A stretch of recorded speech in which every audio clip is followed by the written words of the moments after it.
కూడా నువ్వు అమలు చేయలేదు.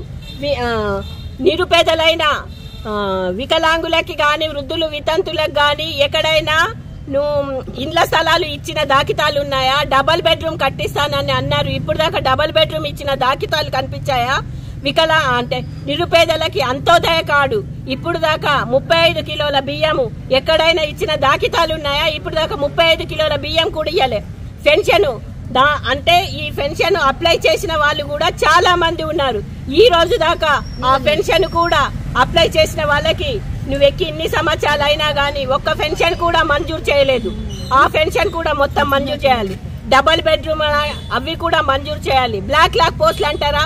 బ్లాక్ లాక్ పోస్టులు కూడా వెంటనే మంజూరు చేయాలి. ఎందుకంటే ఇప్పుడు దాకా చదువుకొని పీజీలు చేసి కూడా వాళ్ళు రోడ్ల మీద తిరుగుతున్నారు. వాళ్ళకు కూడా బ్లాక్ లాక్ పోస్టులు ఇవ్వాలి. రుణాలు అంటావా?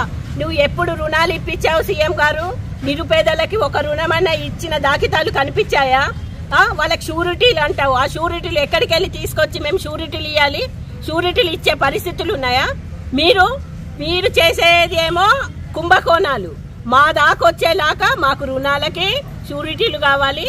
నేను ఓటు గెలవనికి నేను అబద్ధాలు ఆడి ఓటేపించుకున్నాను, అందరిలాగా నేను ఓటేపించుకున్నాను అంటావా? నీ సంగతి ఏందో నిజంగా మేము ఏంటిదో ఈ రోజు బీడీ కార్మికులు గాని వృద్ధులు వితంతులు ఒంటరి మహిళలు గాని వికలాంగులు గాని మేమే నీకు బుద్ధి చెప్తాము. నువ్వు గద్దె మీద దించి నీకు బుద్ధి చెప్పి నీకు గద్దె దించే రోజులు వచ్చాయి. ఖచ్చితంగా హైదరాబాద్ లో చలో హైదరాబాద్ కార్యక్రమం కూడా త్వరలో పెట్టుకుంటున్నాము. చలో హైదరాబాద్ కార్యక్రమంలో కూడా నీకు మా వృద్ధులు వితంతులు ఒంటరి మహిళలు బీడీ కార్మికుల మెడలు బట్టి గెంటేసే రోజు వస్తుంది. త్వరలోనే చూసుకో. మా సత్తా ఏందో మేము చూసుకో.